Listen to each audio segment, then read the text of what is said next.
So some time ago, I did an experiment with people that are just, street bums begging for money on the street. Here where I live, you can see some of them regularly. You can run into some of them regularly. And then, of course, there's many that are just passing through. And I've always, for so long, gone back and forth between do you give money? Do you not give money? Are they just going to go waste it? They're going to go use it for just alcohol, drugs? And then I'm like, is that a judgmental perspective? Am I just being, having some sort of a superiority complex? If I was in their shoes, wouldn't I appreciate $5, $10, $20? Like, wouldn't that make a world of difference to me? And throughout my life, depending on my age and my level of empathy and maturity and so forth, I've gone back and forth. Recently, I decided to do an experiment.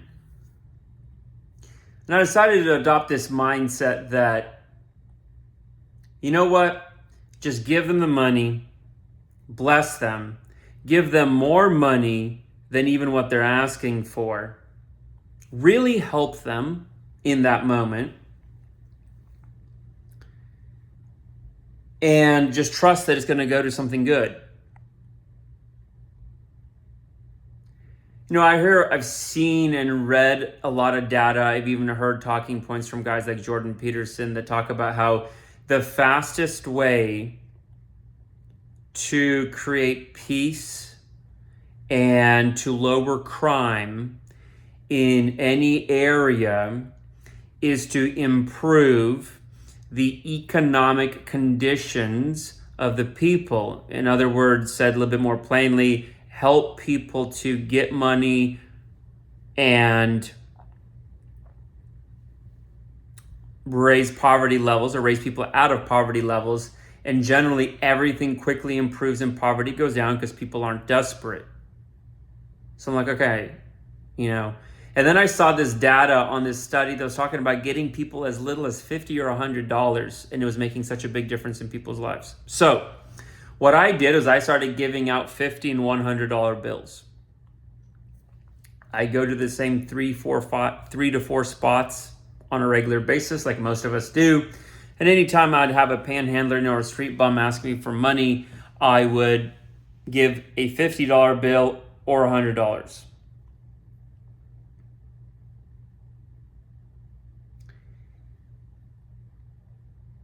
What's so fascinating about that is afterwards, that exact same group of bums, every time they saw me, they were like flies on shit. It's like I couldn't fucking shake them. And they started acting like they're my friends. But every conversation always ended with them asking for more money. And every single one of them, here's what I said. I said, hey, I understand why you would ask. Listen, I gave you a lot of money before, right? Whether it was 50 or 100, and I would remember, and I would say, I gave you $50, I gave you $100. Yeah, you gave me, you sure did. Listen, I believe in helping somebody out. One time, you asked, I gave you, and I gave you a lot more than what you asked for. And that was me doing my part to help you out. But I don't believe in charity and constantly just giving and enabling. So that was my one time. I'm not going to give you any money again. But I hope that money helped when I gave it to you. I would say something along those lines, pretty close to that word for word in every situation. And in every situation, they would nod their head and acknowledge that and move on. Did that stop them from asking me for more money? No, it did not. Every time they would see me, it would be straight for me, nobody else, even though it'd be a plenty crowded patio at a coffee shop or a cafe. And they would start with, I know you said you wouldn't, but is there any chance?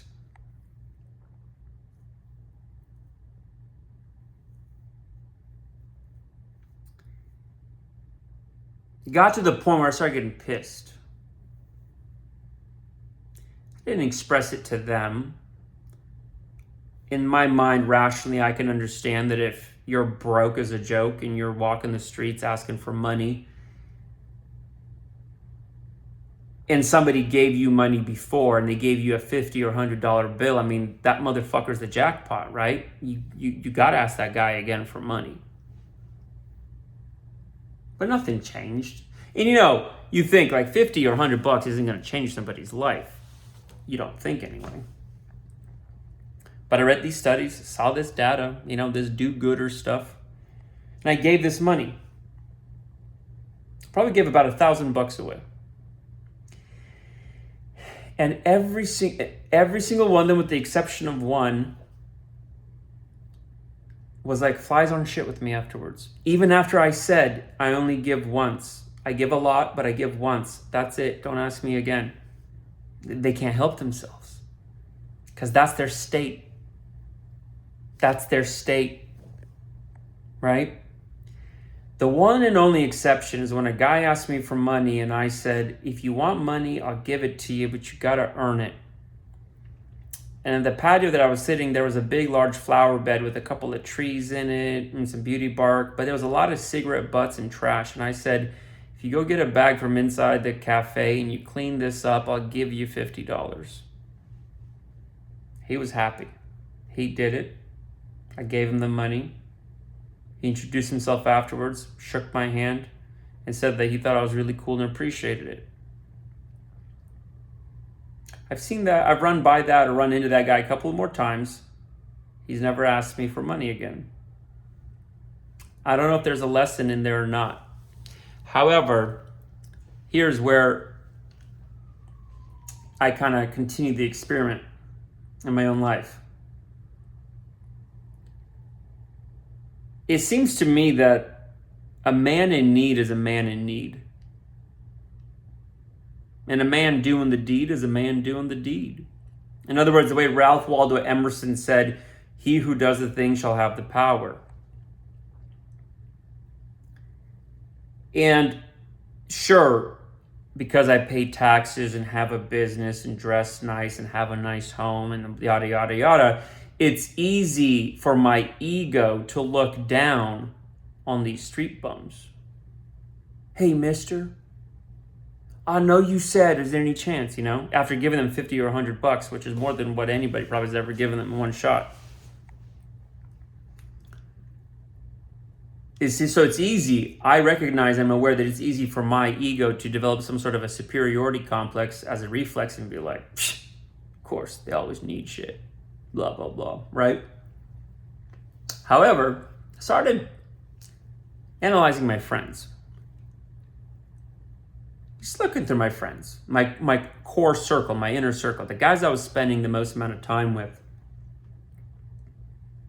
And the same principle of a man in need is always going to be a man in need seems to be universal and apply across the fucking board. I realized that there was of my inner circle, there was a percentage of them that for 2-3 years always fucking struggle.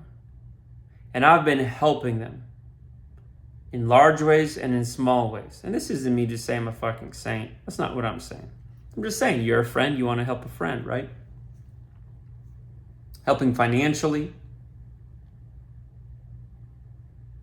helping with resources, to the tune of thousands of dollars. Not as loans, as gifts, help, buying things, whatever's needed. And what's interesting? The guys that I started helping, they've never seemed to fucking not need help.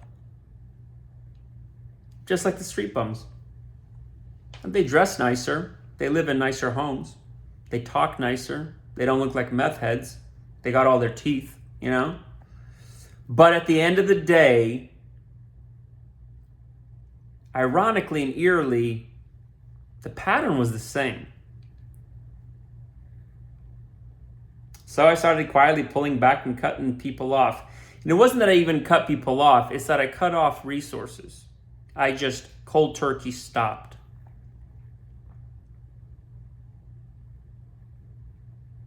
Haven't talked to any of those guys in over 2 months now. Pretty funny. We go to the same places.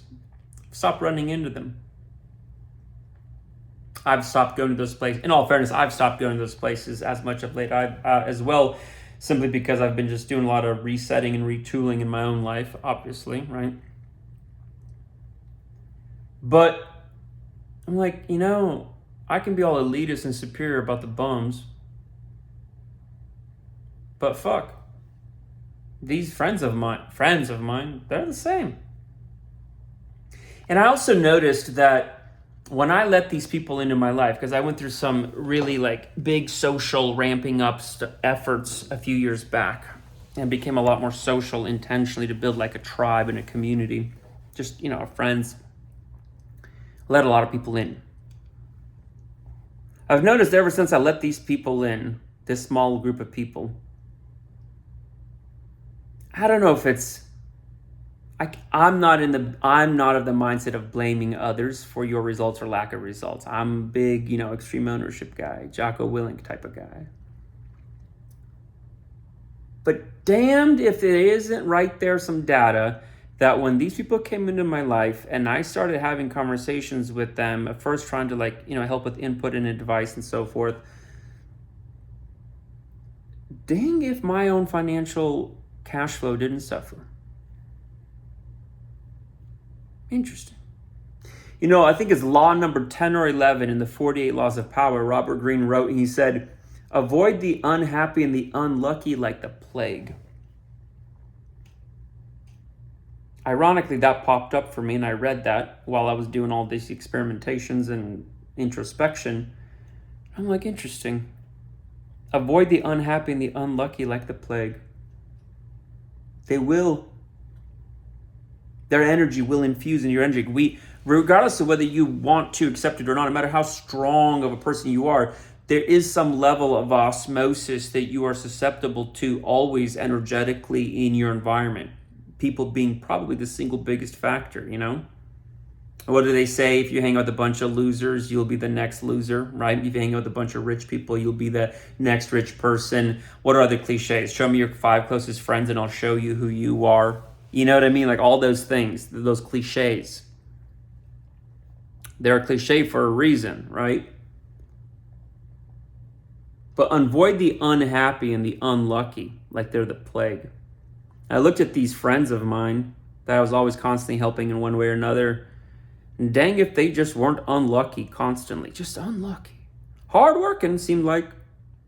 And I evaluated the syntax of a lot of our conversations that I've had with them one-on-one or in a group. Because, you've got your lexicon. That's all the language you have available to you. Then you've got your vocabulary. That's the words available to you that you know from the entire lexicon. And then syntax, which is how you put your vocabulary together and utter it into the world. So, lexicon, vocabulary, syntax. And I evaluated and kind of just did a memory-based analysis of a lot of the syntax of the conversations I've had with these people. And it's always some way struggle-oriented. And it's typically linked back to some sort of a grind and when I get there and I'm almost, blah, blah, blah, blah, blah, blah. But it's always some sort of a struggle-oriented. And then I'm like, I've been in that season of my life myself, struggling for many years. So in my mind, rationally, I'm like, I can't shit on that. I've been there myself.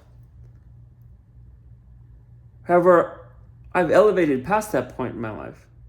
And I'm looking at it and I'm like, I'm getting caught up in this shit. And then somehow I've started struggling more of late and it doesn't make any sense. But the syntax of my conversation with him is I've gotten wrapped up into this unhappy unluckiness.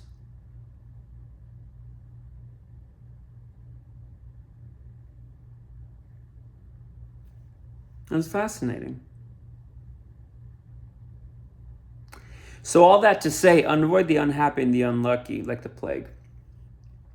And when you become self-aware of your ego playing little tricks of superiority on you, and you look down upon some class of people based upon whatever the distinctions between the class are, me, for example, with street bums, right? Become self-aware of that and immediately ask yourself, where do the same patterns show up in people that you don't necessarily judge or look down on from in your ego, but actually are exhibiting the same patterns? You just rationalize it or tolerate it or defend it for whatever reason, because those people seem to be better. But if you're brutally honest with yourself, you'll find those patterns. And then if you really want to grow the fuck up, turn the mirror on yourself and ask yourself, where are those patterns in your life? And then start doing the work on yourself. Like our old boy Ralph Waldo Emerson said, he who does the thing shall have the power.